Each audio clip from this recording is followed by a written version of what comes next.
Assistant professor surgery. Hello, আপনারা শুনতে পাচ্ছেন? জি স্যার। জি স্যার, শুনতে পাচ্ছি।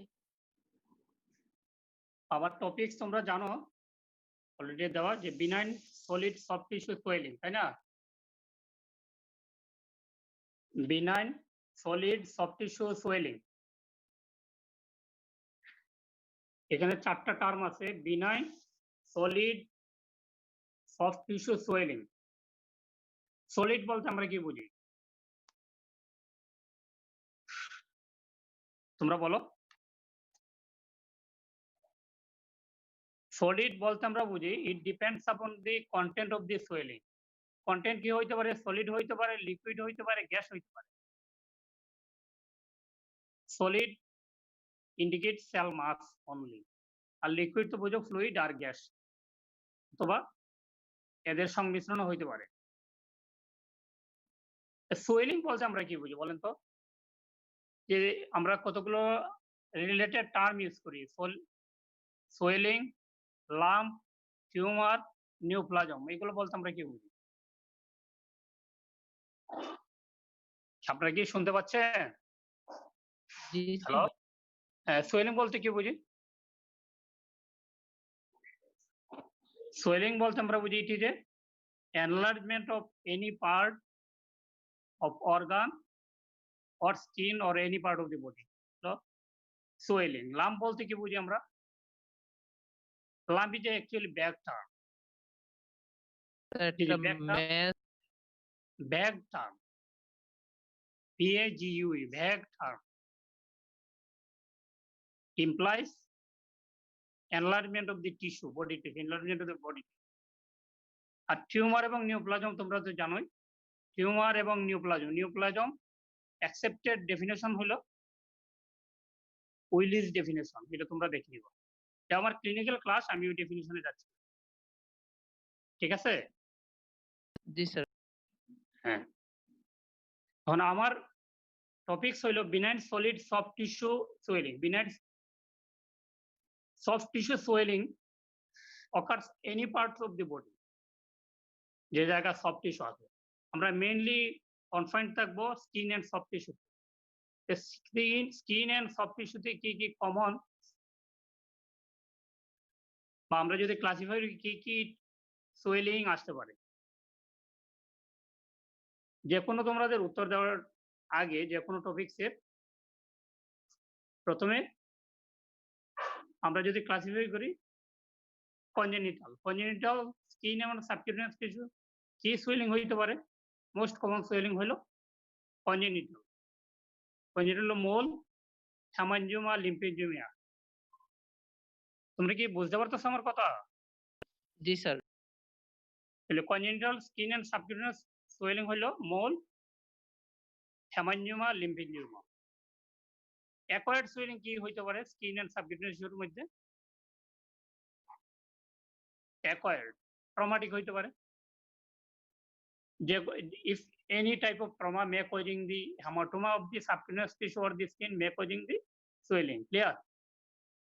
Yes sir. এটা হলো অ্যাকুট। আর ক্রনিকের ক্ষেত্রে স্কিনে কি সোয়েলিং হইতে পারে? কিলয়েড। ইনফেক্টিভ কি সোয়েলিং হইতে পারে? অ্যাকুট।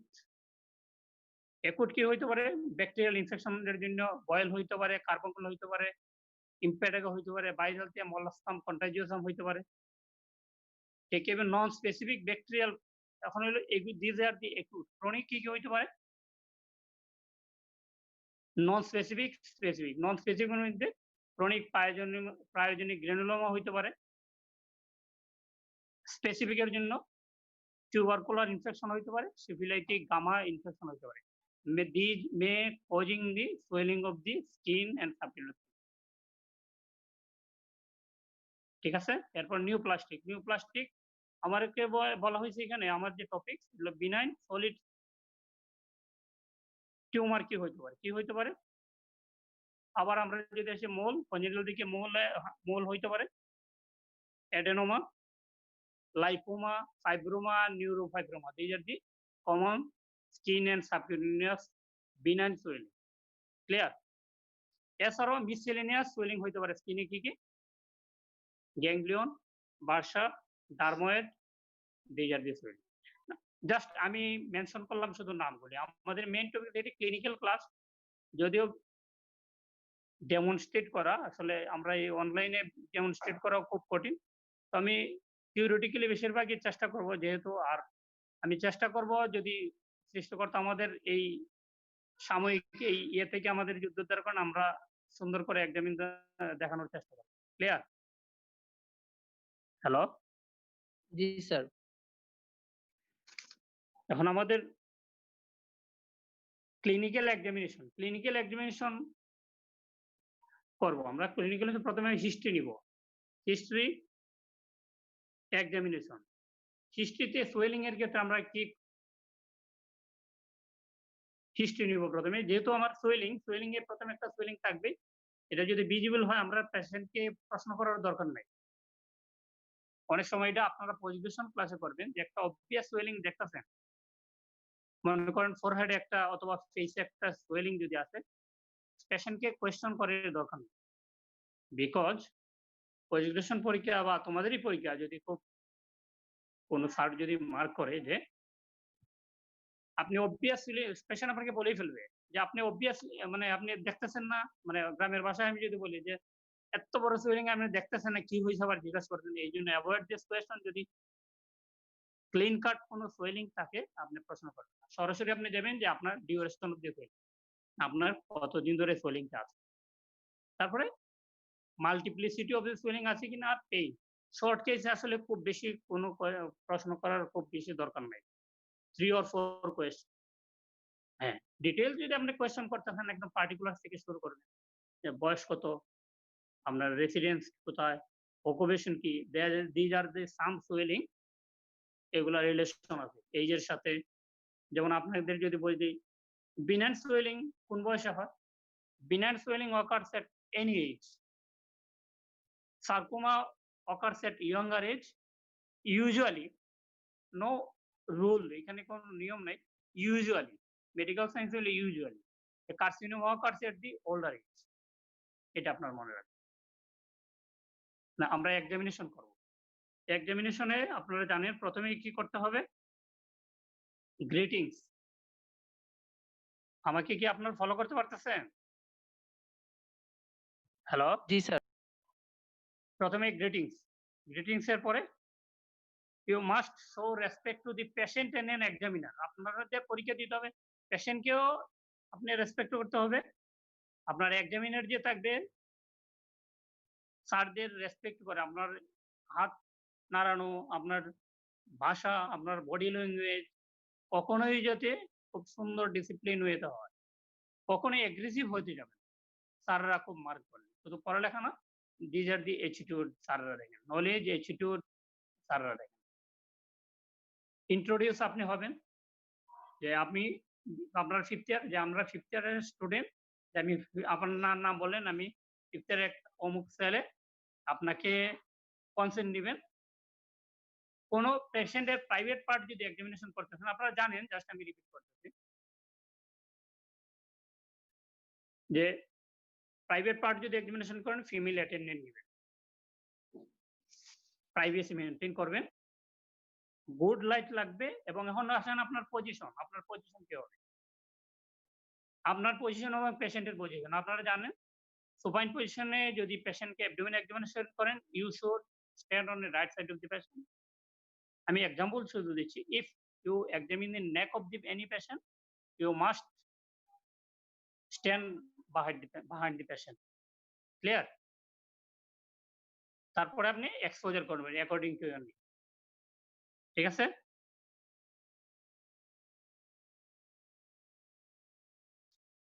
আপনারা কি ফলো করতে পারতেছেন? হ্যালো? জি স্যার। হ্যাঁ, আপনাদের যদি কোনো অসুবিধা হলে আমাকে বলবেন।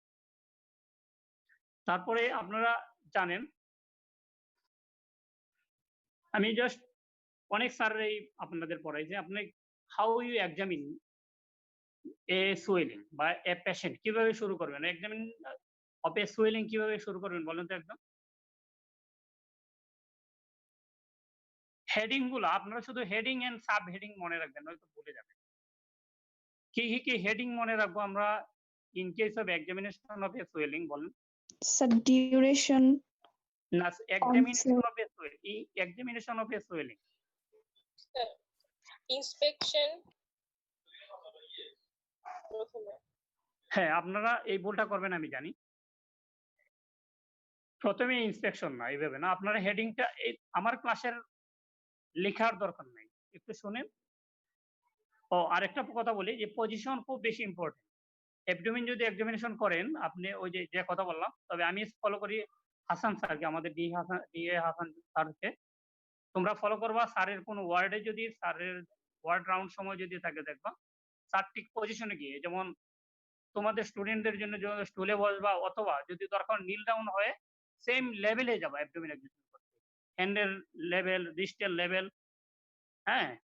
সেম লেভেলে থাকবে। দাঁড়ায়া হ্যাঁ, হাত নিচের দিকে এইভাবে আপনারা এক্সামিনেশন করবেন।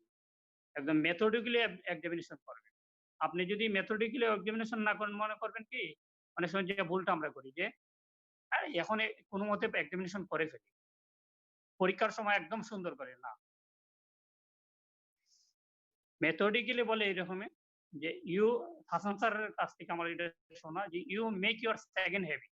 সেকেন্ড হ্যাবিট কেমন? যেমন আপনি যদি ভাত খাই আমরা, ভাত খাওয়ার আগে অবশ্যই হাত ধুয়ে নিই। কখনোই এমনও কোনো সময় হয় না তোমাদের যে মনে করো খুব বেশি পেটে খিদা।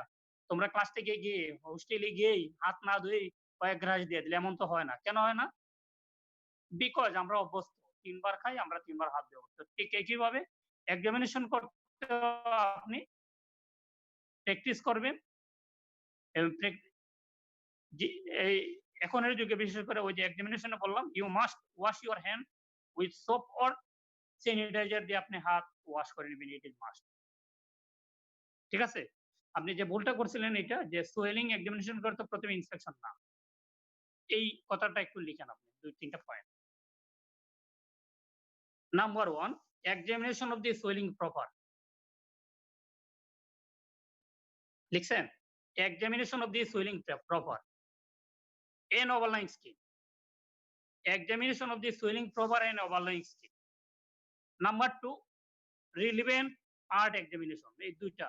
১ নম্বর হেডিং দেন examination of the swelling proper and overlying scheme. Number 2 examination of relevant parts. এর মধ্যে আসবে কি regional lymph node if necessary, especially লিম্বের এক্সামিনেশন ক্ষেত্রে আপনি ডিস্টাল ভেসেলস এক্সামিনেশন করবেন, specially the pulse, nerves examination করবেন। ডিস্টাল পার্টে ওয়াস্টিং আছে কিনা, মাসেল ইডেমা আছে কিনা, প্যারালাইসিস আছে কিনা, যে রিলিভেন্ট এর হেডিং এ। তাহলে প্রথম হেডিং হলো examination of the swelling proper. এর আন্ডারে আপনি যা বলছিলেন inspection, palpation, percussion, auscultation. Clear?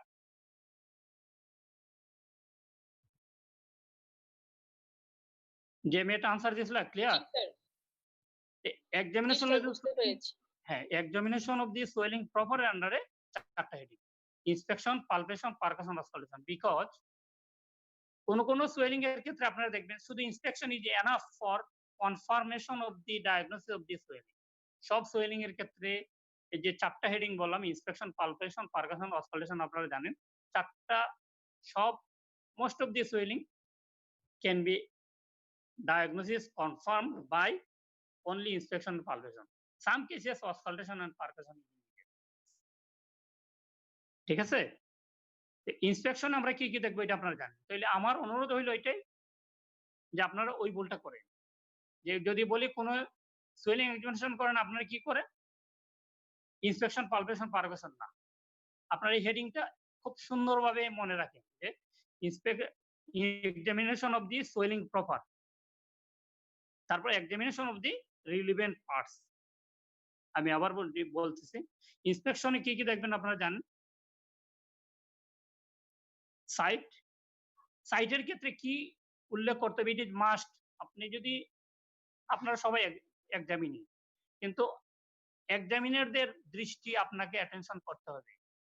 By a word may draw attention of the examiner and satisfy the examiner a word only.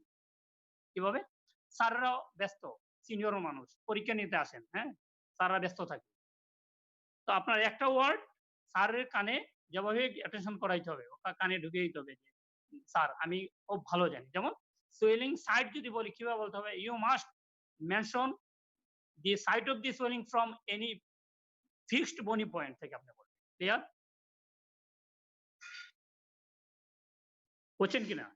যেমন একটা সোয়েলিং আমি যদি দেখি আপনি না বুঝেই না চোখ বন্ধ করে আপনি বুঝতে পারবেন। যেমন আমি উদাহরণ দেই, যেহেতু আমি ডেমনস্ট্রেট করতে পারতেছি না, একটা সোয়েলিং আমি যদি বলি যে, there is a swelling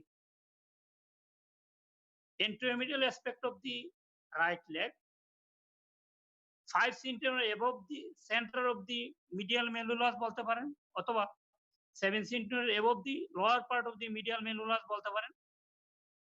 fixed বনি আমার কথায় বেশি জোর দেওয়ার উদ্দেশ্য হলো আপনি একটা সোয়েলিং এমন ভাবে বলবেন, you must mention from distance from a fixed bony point. Clear? বুঝছো কি তোমরা? সাইজ আপনার যে ফিতা দিয়ে মাপতে হবে তা দরকার নাই, অনুমানিক। তবে এইটা শেখার জন্য আপনি কি করবেন? প্র্যাকটিক্যাল। আপনার আঙ্গুল কত সেন্টিমিটার বা আপনার হাত কতটুক বা এটুক কত আপনি আগে বাসায় ফিতা দিয়ে মেপে নিবেন ওই অনুযায়ী। কারণ হলো আমরা 3 থেকে 4 1 সেন্টিমিটার 2 সেন্টিমিটার মেবি অ্যাকসেপ্টেড, কিন্তু আপনি যদি ডাবল বলেন স্যার রাগ হইতে পারে যে ওর সেন্টিমিটার বা ইঞ্চি সম্বন্ধে ধারণা নেই। এই জন্য আপনার আঙ্গুল, আপনার হাত একটু মেজারিং টেপ দিয়ে আপনি আগে মেজার করে দিবেন। কারণ ইট ইজ হট, আপনি একটা সোয়েলিং দেখবেন টেপ বাইর করবেন। ক্লিয়ার? তোমরা কি বুঝতে পারতেছো? জি স্যার। হ্যাঁ, তাহলে সাইজ শেপ এই যে কোনো এর উদাহরণ দিবা। ইট মে বি ওভাল শেপ, ডিমের আকৃতি। রাউন্ডেড বলা যায় কিন্তু সার্কুলার বলবা না। সার্কেল হইতে হলে একদম জ্যামিতিক হতে হবে। You avoid the term circular. তাহলে সাইজ, শেপ, সারফেস, মার্জিন, তারপর ওভারলাইং স্কিনের কালার কেমন? ওভারলাইং যে বলছিলাম যে স্কিন ওভার দিয়ে সোয়েলিং এয়ার ডিস্ট্রিবিউশন কেমন? কালার কেমন? ভিজিবল এনকোরেজ ভেইন আছে কিনা? স্কার মার্ক আছে কিনা? ডিসচার্জ আছে কিনা? These are the points regarding the inspection. পালপেশনও ঠিক সেম। ওই পয়েন্ট গুলোই আপনি কনফার্ম করবেন। Size, shape, surface, margin. কিছু বেশি আমরা যেহেতু হাত দিব, যে কোনো সোয়েলিংকে হাত দেওয়ার জন্য কিছু পয়েন্টস মনে রাখবেন। আমার ওই যে বলছিলাম মেনশন করছিলাম, you must mention from a distance or site of the patient from fixed bony point. ঠিক পালপেশনের আগেই you must ask the patient, এটা আপনি অভ্যাস করবেন বাসায় বসে। যে কোনো সোয়েলিং হাত দেওয়ার আগে আপনি জিজ্ঞাসা করবেন ব্যথা আছে কিনা।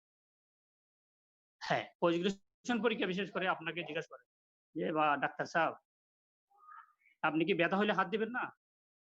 পরীক্ষা করবেন না নাকি? না, আপনার আনসার হবে in painful swelling I should be more কশাস। আমি আরো সতর্কতার সহিত দেখবে। বিশেষ করে পজিশন পরীক্ষা আপনি যদি পেশেন্টকে পেশেন্ট যদি বলে ব্যথা যদি পায়, ইউ মাস্ট সে যে আপনি যত ভালো পরীক্ষা, তাহলে ইউ মাস্ট আস্ক যে পেশেন্ট ব্যথা আছে। এটা জিজ্ঞাসা করার পরে আপনি হাত দিবেন। প্রথমে টেম্পারেচার, তারপর টেন্ডারনেস। টেন্ডারনেস এর ক্ষেত্রেও ঠিক একইভাবে আপনারা কি করেন, চোখে আমরা জানি আপনারা চোখ রাখেন, চোখ রেখে জিজ্ঞাসা করে আপনারা এক্সামিনেশন করেন, কিন্তু এভাবে না। ওই যে বললাম আগে স্যাররা সিনিয়র টিচার, ওনারা পরীক্ষা নিয়ে ব্যস্ত থাকেন, কথা বলতেছে মনে করেন, আপনাকে ড্র অ্যাটেনশন করতে হবে। রুগীকে বলবেন আপনি ইচ্ছে করে, অভিনয় করে হলো। অভিনয়ের কথা এই জন্য বললাম, ওরা আমার হাসান স্যার একটা বই দিয়েছেন, ওই বইয়ে লেখা আছে ইউ মাস্ট, হ্যাঁ, যে আপনি you must act more than the actor or actress of Hollywood. আপনি এখানে অভিনয় করবেন, শুধু এক্সামিনেশন আসলে এটা অভিনয়। আপনি অভিনয়ে যদি কোনো ডায়ালগ আপনি মুখস্থ করতে চান, আমি পরে বলতেছি আপনি কিভাবে একটা পেশেন্টকে পুরোটাই বলবেন, কিভাবে স্যারের সামনে প্রেজেন্ট করবেন, পরে বলতেছি। তো এখানে আমার কথার উদ্দেশ্য হলো তুমি পেশেন্টকে মুখের দিকে তাকায় চুপচাপ তুমি টেন্ডারনেস দেখে নিবা না। স্যারকে বলবো যে পেশেন্ট স্যারের দৃষ্টি আকর্ষণ করার জন্য বলবো আপনি আমার দিকে তাকান। চোখে চোখ রাখবা। যে আপনি আমার দিকে তাকান, তুমিও চোখ ঠিক পেশেন্টের দিকে এভাবে চোখ রাখবা।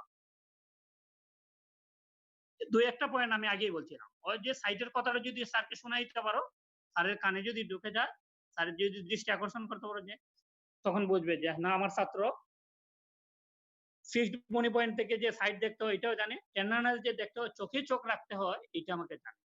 এটা আমার স্টুডেন্ট জানে। আপনি ২-১টা ওয়ার্ড যদি আপনাকে ড্র অ্যাটেনশন করতে পারেন এক্সামিনার বলবে he is a very good examining, sincere examining, সে পরীক্ষা করছে। কিভাবে পরীক্ষা করতে হয় জানে।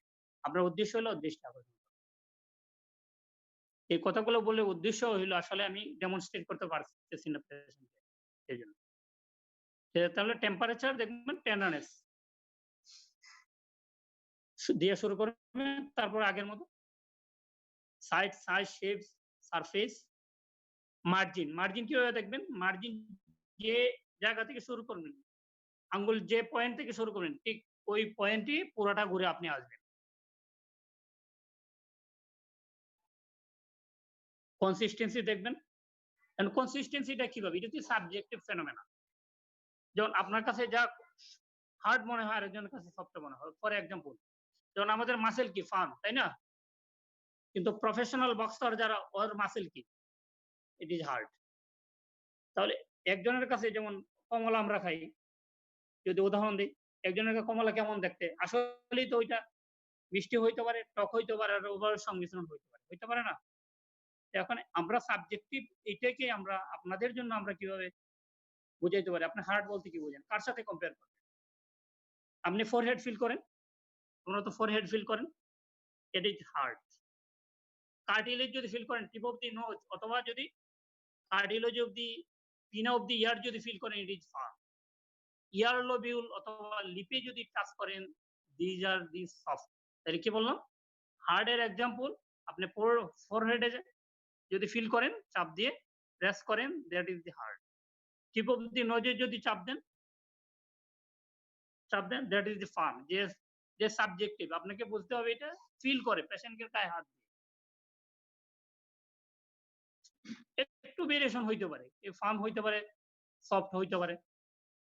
হ্যাঁ, ইট ডিপেন্ডস আপন অনেকটা কনটেন্ট। তোমরা আপনাদের যদি বলি যে কি হইলে ইট ইজ নট নেসেসারি যে বোনস যদি থাকলে তাহলে হার্ড হবে। If any swelling tensely cystic swelling যা আপনি যদি ফিল করেন you may feel as a hard. Depends upon the content. যদি লিকুইড থাকে, যদি কম থাকে, আপনি যদি লিকুইড যদি কম থাকে আপনি যদি ফিল করেন ইট উইল বি সফট। আরেকটু বেশি ফ্লুইড থাকলেও আপনি ফিল করবেন ফ্লুইডেই থাকে, এর কন্টেন্ট উপর নির্ভর করে। আপনি ফিল করবেন ফার্ম। আর যদি খুব বেশি টেন্সলি ফ্লুইড যদি থাকে তো you will feel hard. Clear? তোমরা কি ফলো করতে পারতেছো? হ্যালো? জি স্যার। জি স্যার। হ্যাঁ, এই উদাহরণগুলো মনে রাখবা। এখন আমি আগেই বলছিলাম যে সোয়েলিং প্রপারে ইন্সপেকশন, পালপেশন। পালপেশনে আমি কি পয়েন্ট বললাম তাহলে? Temperature, tenderness, size, surface, margin, consistency, ফিক্সিটি।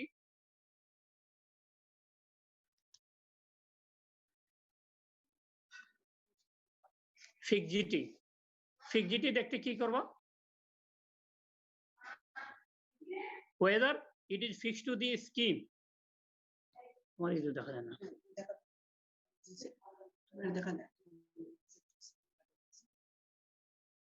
Fixity, whether it is fixed to the overlying skin or underlying structure। Underlying structure কি থাকতে পারে? মাসেল থাকতে পারে, মাসেল থাকতে পারে, টেন্ডন থাকতে পারে, বোনস এর সাথে ফিক্সড হইতে পারে।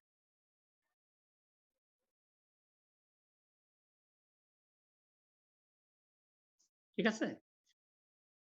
আপনি ফিক্সিটি কিভাবে দেখবেন? লিম্বের ক্ষেত্রে যদি দেখেন আমার ফর্ম দেখতে পারতেছেন কিনা আমি জানি না। দুইটা জিনিস মনে রাখবেন। একটা হইলো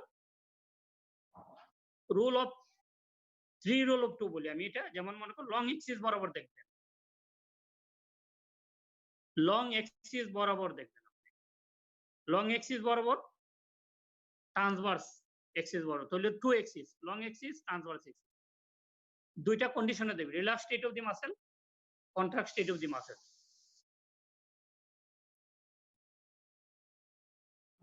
ঠিক আছে, ফিক্সিটি। তারপর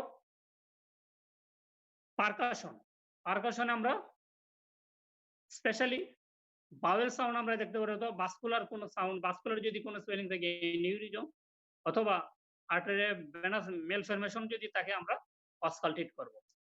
আর পারকাশনে রেয়ারলি কোনো স্পেলিং দরকার হয়, খুব দরকার হয় না। আমি যে কথা বলছিলাম প্রথমে যে কিছু সোয়েলিং আছে, only inspection is enough for confirmation of the diagnosis। যেমন আপনি কোনো সোয়েলিং এর উপর যদি পাংটাম থাকেন, punctum is the surest sign of sebaceous cyst, punctum is the surest sign of sebaceous cyst, lipoma sleeping sign is the surest sign of lipoma।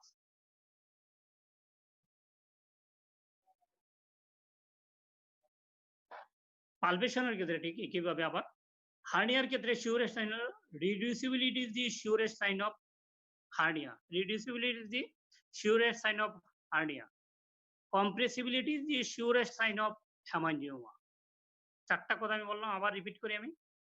punctum is the surest sign of sebaceous cyst, sleeping sign is surest sign of lipoma, reducibility is the surest sign of hernia, compressibility is the surest sign of hemangioma। আপনারা এই চারটা কি explain করতে পারবেন? Anyone? পাংটাম, punctum কি জিনিস দেখাতে পারছেন কিনা বইয়ে দেখেন তো। ফেসে একটা সোয়েলিং আছে, দেখতে পাচ্ছেন আপনারা?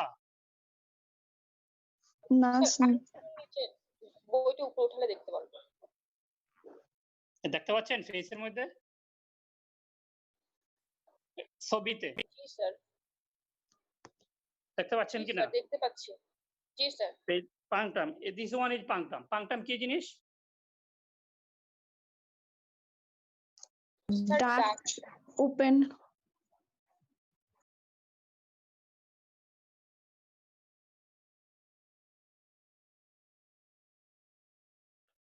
আপনারা জানেন এটা ডাক্ট আছে, একটা ডাক্ট যদি থাকে দুটো ওপেনিং, এক্সটার্নাল ওপেনিং এর ইন্টারনাল ওপেনিং, তাই না? তাহলে পাংটাম হইল এক্সটার্নাল ওপেনিং যে থাকে, যে অবস্ট্রাকশন হয়ে যাওয়া। sebaceous gland secretes sebum which makes the skin oily, it is healthy for a skin, normal skin। Sebum বের হয়, কোনো কারণে যদি এক্সটার্নাল ওপেনিং বন্ধ হয়ে যায়, যে ডার্ক এবং ব্লু স্পট থাকে, দ্যাট ইজ দি পাংটাম। বুঝছেন কিনা আপনারা? দিস ইজ দি, দেখা যাচ্ছে জি sir. black or blue spot indicate obstructed external opening of duct of sebaceous gland। Clear? Sleeping sign, sleeping sign কি? স্লিপিং সাইন, স্লিপিং মানে কি? আমরা যে রাস্তায় কোনো স্লিপারে যে রাস্তা আমরা পার হই বা আমরা স্লিপ করে পড়ে যাই, তাই না? স্লিপিং সাইন মানে কি? স্লিপ করে পড়ে যাওয়া। দিস আর দি লাইপোমা, আপনারা দেখতে পারতেছেন? ছবি কি দেখতে পাচ্ছেন? This are the lipoma, this are the picture of the lipoma. তোমরা কি দেখতে পাচ্ছ? জি স্যার, দেখা যাচ্ছে। লাইপোমার সিউরেট সাইন আমি কি বলছিলাম? Slipping sign. What do you mean by the slipping sign? Slip কেন পড়ে? আমরা রাস্তায় গেলে স্লিপ খাই কেন বলো তো? What do you mean by slipping sign? তোমরা তো শুনছো যে slipping sign is the surest sign of lipoma, তাই না? স্লিপিং সাইন বলতে কি বুঝো?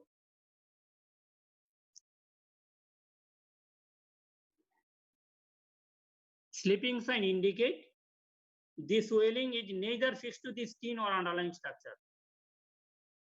Underlying structure. এবং স্লিপিং সাইন আমরা কিভাবে ডেমনস্ট্রেট করব?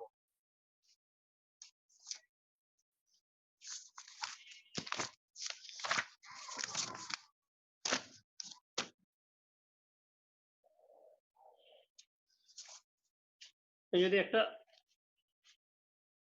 সোয়েলিং হয়, দেখতে পাচ্ছ তোমরা? জি স্যার। স্লিপিং সাইন আমরা কিভাবে ডেমনস্ট্রেট করব?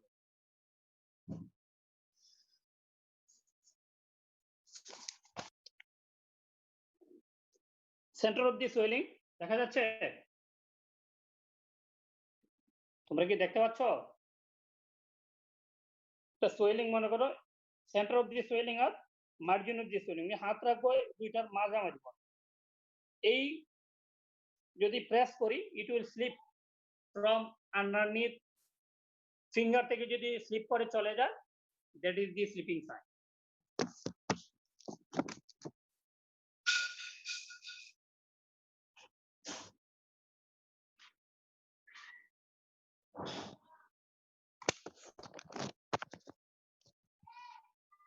এই দেখো, আগে যে সোয়েলিং পুরো আমার আঙ্গুলের নিচে ছিল, চাপ দিলাম, প্রেস করি, যদি প্রেস করি, if press the swelling, the part of the swelling slip from under surface of the finger থেকে স্লিপ করে চলবে, that is the sleeping sign.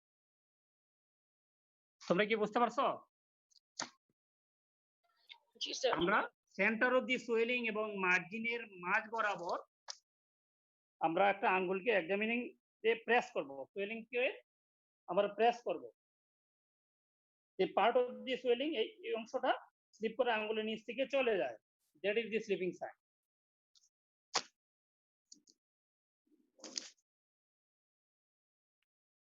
ঠিক আছে? What is রিডিউসিবিলিটি? হার্নিয়ার ক্ষেত্রে বলছিলাম একদম শিওর, যদি তুমি রিডিউসিবল হয় swelling, what do you mean by reducibility? What do you mean by compressibility? কি বলছো?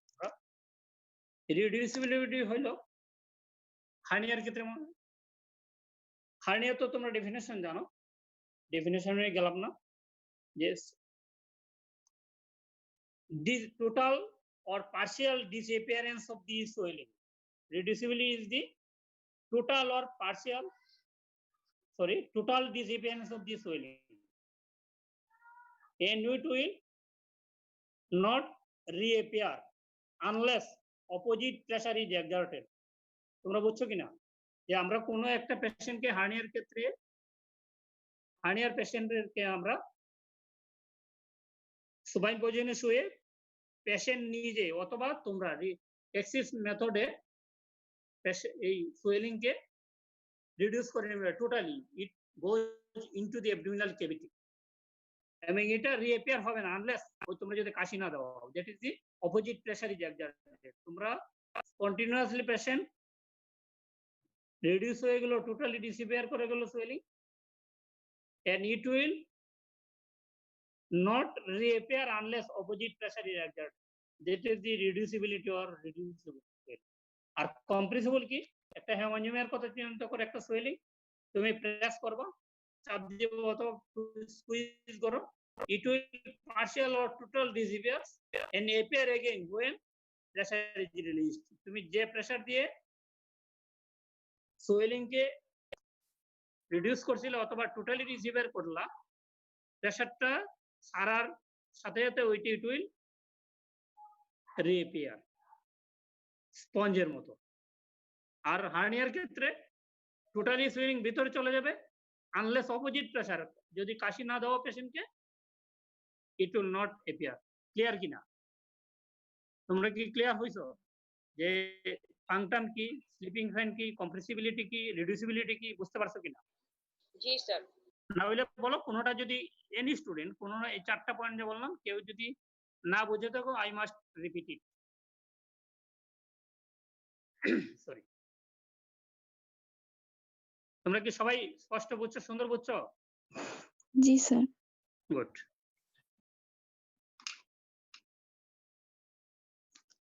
এই তাহলে আমি বলছিলাম যে কিছু সোয়েলিং আছে, যেমন নেক একটা swelling which moves up with degradation, which moves up with deglutation যদি মনে করো it is thyroid origin swelling অবশ্যই বলবো moves up with deglutation তাহলে আমরা ইন্সপেকশন করেই কিছু সোয়েলিং আমরা বুঝতে পারি, যেমন পাংটাম দেখে আমরা আর কোনো এক্সামিনেশন খুব দরকার নেই। হ্যাঁ, তবে দরকার আছে। কেউ একটা সোয়েলিং এর মধ্যে কালির একটা ফোঁটা দিয়ে বললো যে এটা বলেন তো ডায়াগনোসিস, এই জন্য আপনি কোনো সোয়েলিং যদি জিজ্ঞাসা করে বলেন তো এটা কি, কখনোই যদি স্পট ডায়াগনোসিস না জিজ্ঞাসা করে আপনি আনসার দিবেন না। আপনি কোনো সোয়েলিং কে যদি আপনি কমেন্ট করেন, you must take history, physical examination, investigation, তিনটা কনফার্ম করে ইউ মাস্ট। আর ক্লিনিক্যালি যদি বলেন হিস্ট্রি এবং এক্সামিনেশন করে আপনি, যেমন একটা সোয়েলিং আছে আপনারা জানেন, কিছু সোয়েলিং এর আমি যে বলছিলাম কিছু সোয়েলিং ওই বইয়ে দেখাচ্ছিলাম,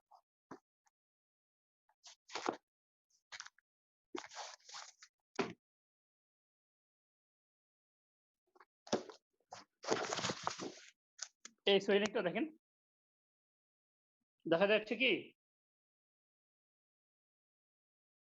external angular dermoid.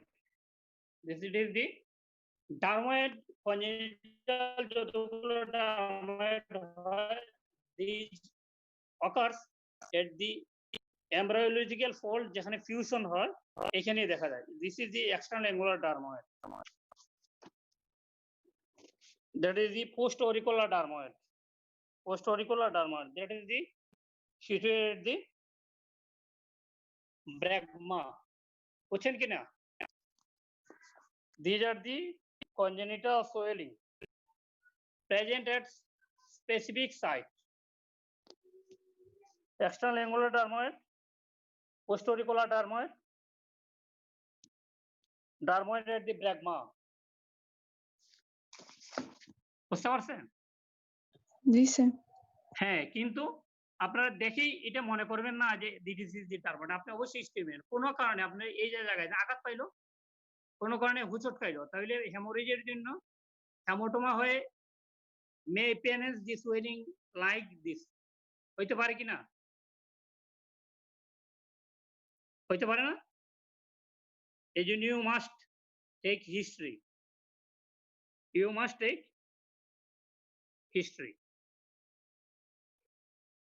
হিস্ট্রি এবং এক্সামিনেশন ছাড়া আপনি বলবেন না that is the take home message of my class. আপনি যদি কোনো সোয়েলিং ডায়াগনোস আপনি যদি বলেন ইউ মাস্ট টেক হিস্ট্রি, একটা swelling,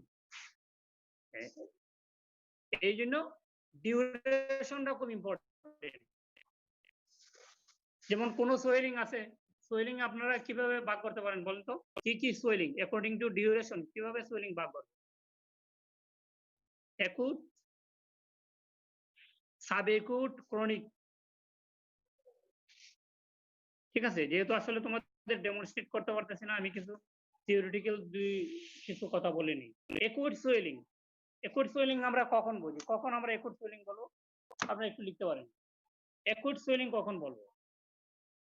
The swelling appears within minutes to hours. That is the acute swelling. Acute swelling. Minutes to hours এর মধ্যে যদি appear হয়, যেমন কোনো ট্রমার জন্য যদি হেমাটোমা হয়, that is the acute swelling. Very rapid. Rapid or subacute swelling আমরা কখন বলবো? Appears days to weeks. Days to weeks.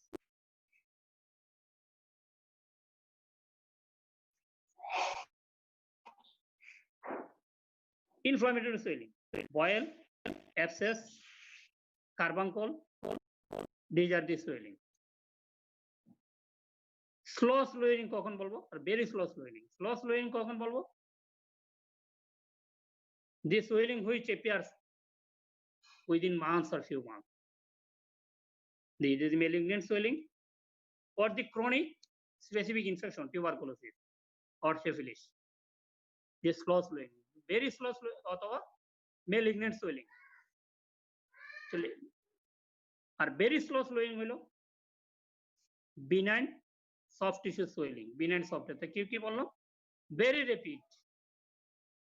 appears within minutes to hours.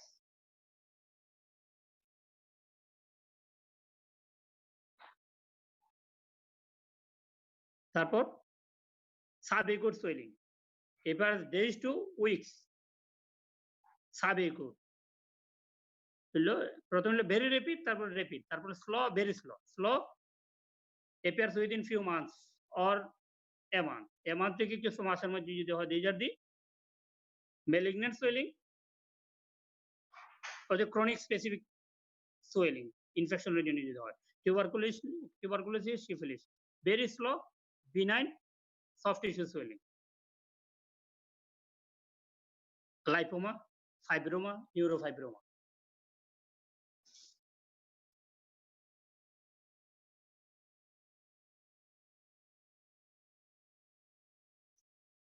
আপনারা নতুন করে রেফারেন্স কি?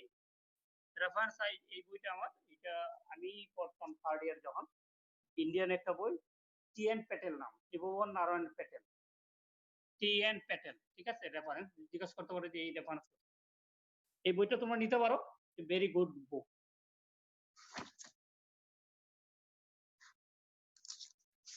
ফলো করতে পারো।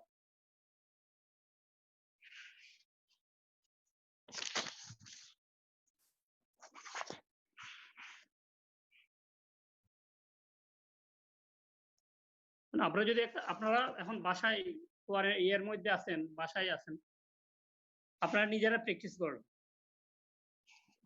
আমি আগে বলছিলাম যে এতগুলো সোয়েলিং এর কথা বললাম, কমন সোয়েলিং কি কি আছে আমাদের, যেগুলো আপনাদের পরীক্ষায় অবশ্যই এপিয়ার করতে হবে এমবিবিএস পরীক্ষায়। লাইপোমা, সিবাসিয়া সিস্ট আপনাদের পরীক্ষা থাকবে, লাইপোমা এবং সিবাসিয়া cyst.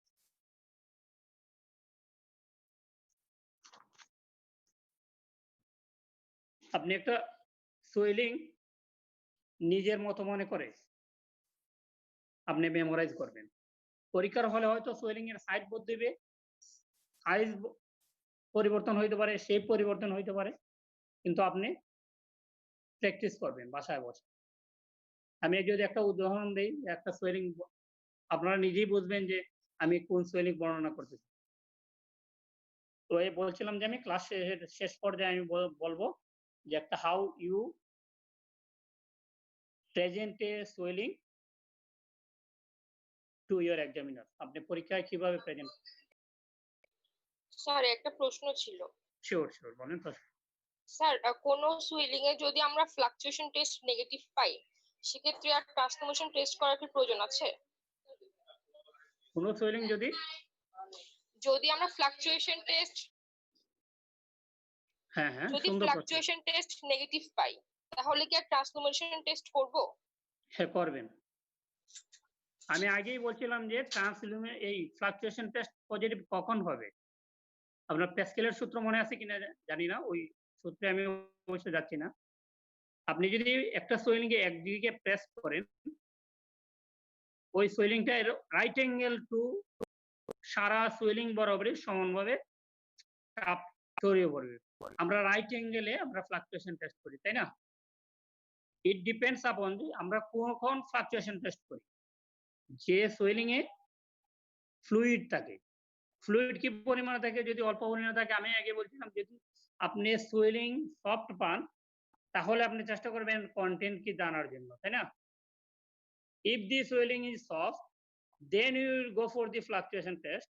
If fluctuation test is positive, then you will go for the transformation test. That is the norms. Clear? আপনার প্রশ্ন হলো যে যদি ফ্লাকচুয়েশন টেস্ট নেগেটিভ পাই করবো কিনা, আপনি করতে হবে। কোন ক্ষেত্রে আমি প্রথমেই ক্লাসে বলছিলাম যে একটা cystic swelling which containing the fluid, এর ফ্লুইডের উপর নির্ভর করে আপনি কতটুকু ফ্লুইড আছে। একদম অল্প পরিমাণে ফ্লুইড যদি থাকে সফট পাবেন, এর একটু মডারেট যদি থাকে আপনি ফ্লাকচুয়েশন টেস্ট পজিটিভ পাবেন। কিন্তু tensely cystic swelling which may not be fluctuation test positive, but in that cases you may go for transformation test. তুমি কি আমার আনসার বুঝছো? তুমি জি স্যার।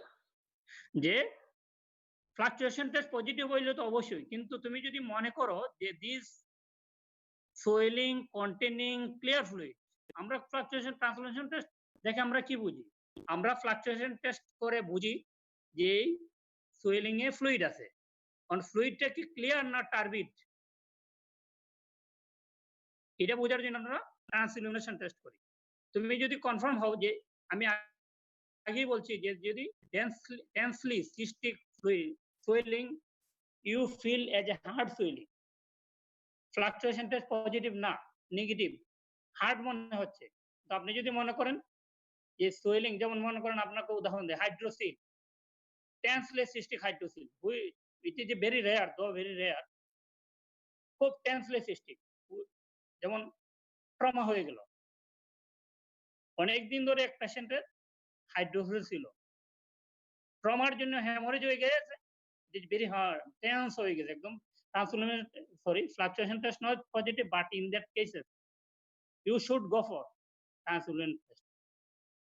যদি হ্যামরেজের জন্য হয় you must, এটা নেগেটিভ হবে, কিন্তু ট্রমার হিস্ট্রি যদি তার কারণে বুঝবেন যে হ্যামরেজ হয়েছে, যে এই জন্য নেগেটিভ পাচ্ছেন। আপনি স্যাটিসফাই? জি স্যার, বুঝতে পেরেছি। হ্যাঁ, আপনি তাহলে ওই ডিপেন্ডস আপন দি ফ্লুইড কন্টেন্ট, আমি আগে বলছি। আর কোনো কোয়েশ্চন তোমাদের? স্যার, যদি আমার কাছে মনে হয় যে এটা সেবাসিয়াস সিস্ট, ধর পাংটাম আছে, আমি শিওর হয়ে গেলাম যেটা সেবাসিয়াস সিস্ট, তখন কি আর করব ট্রান্সলুমিনেশন টেস্ট? আমি আগেই বলছি ট্রান্সলুমিনেশন টেস্ট ইউজুয়ালি আমরা কখন করি? To see the clear fluid. Sebaceous cyst containing the sebum, it is actually not the liquid, it is a semi-solid fluid or semi-solid matter.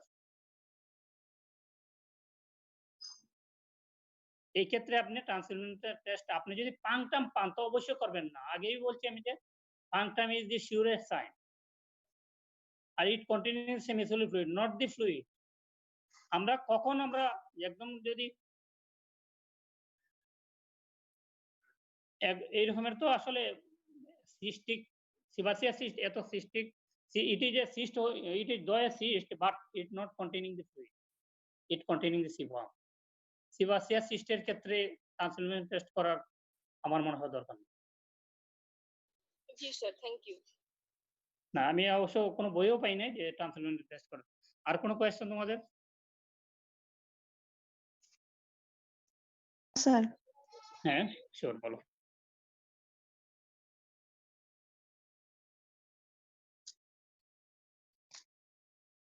হ্যাঁ, বলো। আপাতত কোশ্চেন নেই। কারো কোয়েশ্চন নেই? তাহলে আমি বলি, একটা সোয়েলিং তোমরা যেহেতু অবসর সময় কাটাইছে, একটা সোয়েলিং হাউ ইউ মেমোরাইজ অথবা হাউ ইউ প্র্যাকটিস। সোয়েলিং তোমরা কিভাবে প্র্যাকটিস করো বাসায়? কাল্পনিক কল্পনা চিন্তা করো, আমি বলে যাচ্ছি একটা সোয়েলিং, এভাবে তোমরা প্র্যাকটিস করবার চেষ্টা করবা। যে there is an oval swelling at the lower anteromedial aspect of the right leg, 7 centimeter above from the center of the medial malleolus, 5 by 4 centimeter in size, hair distribution normal, overlying skin is normal, there is no visible discharge, there is no visible veins or discharge. আমি যদি তোমাদের সুবিধার জন্য বলি, these are the findings of a examination of inspection of a swelling. প্রয়োজনের ক্ষেত্রে inspection palpation বলার দরকার নেই, এখন আমি পালপেশন শুরু করব, তোমাদের বলার জন্য বললাম, নইলে আমি বলতামই না। Temperature not raised, non tender,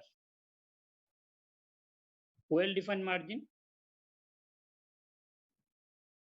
surface is lobulated,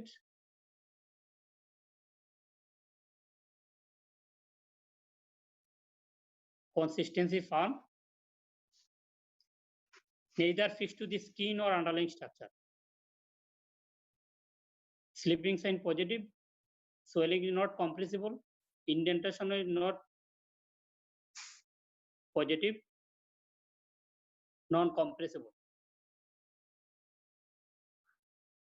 Regional lymph nodes not enlarged.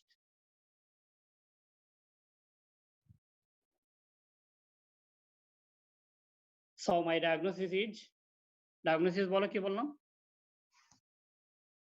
তোমরা কি ফলো করতে পারছো? Lipoma, sir. Lipoma.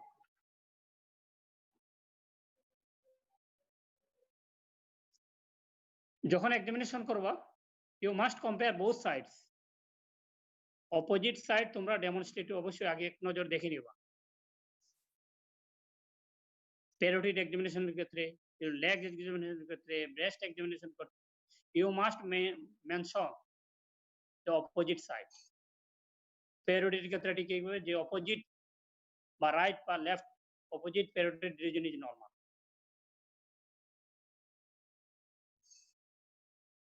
ঠিক আছে? এটা প্র্যাকটিস করবা, যদিও তোমরা সহজ মনে করতেছো যে এটা সহজ না। প্র্যাকটিস করবা, না হলে কি হবে জানো? ইন্সপেকশনের কিছু পয়েন্ট পালপেশনের পরে মনে হবে। আমি কি বুঝাইতেছি, তোমরা কি বুঝছো? যে ইন্সপেকশনের যতগুলো পয়েন্ট আছে আগে সবগুলা নিজে সুন্দরভাবে নিজের মনে করে একটা সোয়েলিং সাজায় নিবা। আমি আবার যদি রিপিট করি তোমরা শোনো, যে there is a swelling lower part of the anteromedial aspect of the right leg. Fixed bony band থেকে বলছিলাম যে মেনশন করো কত দূরে, 7 cm অথবা 5 cm, কত cm above from the medial malleolus, oval in shape বলবো। সাইজ, যে সাইজ হয় 5/4 cm in size,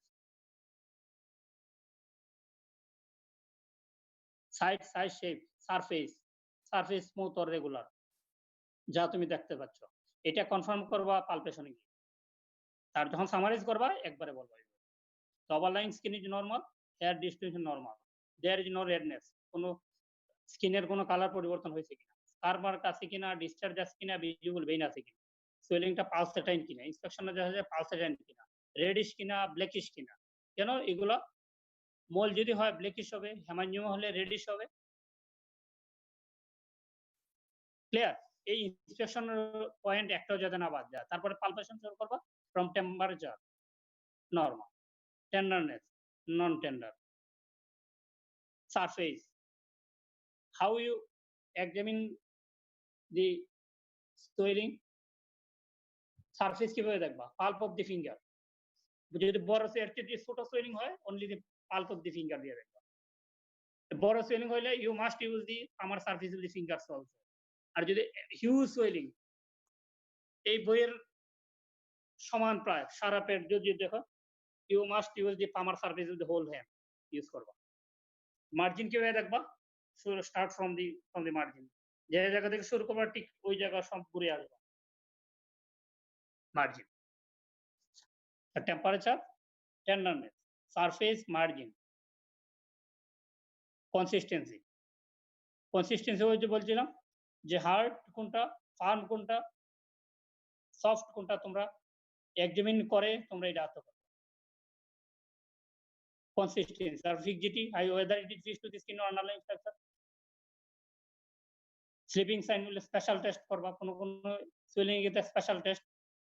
সো এই লাইপোমার ক্ষেত্রে স্লিপিং সাইন পজিটিভ। নেগেটিভ কিছু পয়েন্টস বলবা, যেটা কমপ্রেসিবল আছে কিনা, ইনডেন্টেশন টেস্ট, সিবাসিয়াস অথবা মেটেরিয়াল যেগুলো থাকে এর ক্ষেত্রে ইনডেন্ট হয়ে থাকে। ইনডেন্টেশন টেস্ট হইলো উদাহরণ যদি তোমরা যে রুটি যে বানানো হয়, যে কাইম তৈরি করা হয়, ফিঙ্গার দিয়ে যদি প্রেস করে যেভাবে ইনডেন্ট হয়ে যায়, that is indentation test. Indentation test, এটা হলো ইনডেন্টেশন। বোন ইনডেন্টেশন টেস্ট কখন পজিটিভ হয়? Long standing swelling present in the বনি পার্ট। ওই যে তোমাদের যে দেখছিলাম যে ডার্ময়েড গুলা বিশেষ করে অনেক দিন ধরে জন্মগত বোন ইনডেন্টেশন প্রেজেন্ট পাওয়া যায়। বোন ওই জায়গায় প্রেসার নেক্রোসিস হয়ে কিছুটা ওই জায়গায় বোন ইনডেন্ট হয়ে যায়, বোনই একটু গ্যাপ হয়ে যায়, বোনটা একটু নিচের দিকে ঢুকে যায়। নরমালি যতটুকু পুরুত্ব বোনের থেকে পুরুত্ব কমে যায় due to pressure necrosis, due to এই জায়গায় প্রেসার কম পায়। ঠিক আছে, আর কোনো কোয়েশ্চেন আছে কিনা বলো, নয়তো আমরা ক্লাসের একদম শেষ পর্যায়ে আমরা ক্লাস শেষ করে দেব।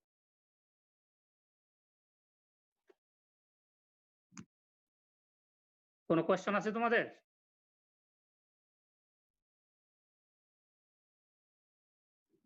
হ্যালো, শুনতে পাচ্ছ? না স্যার, কোশ্চেন নেই। আচ্ছা, থ্যাংক ইউ।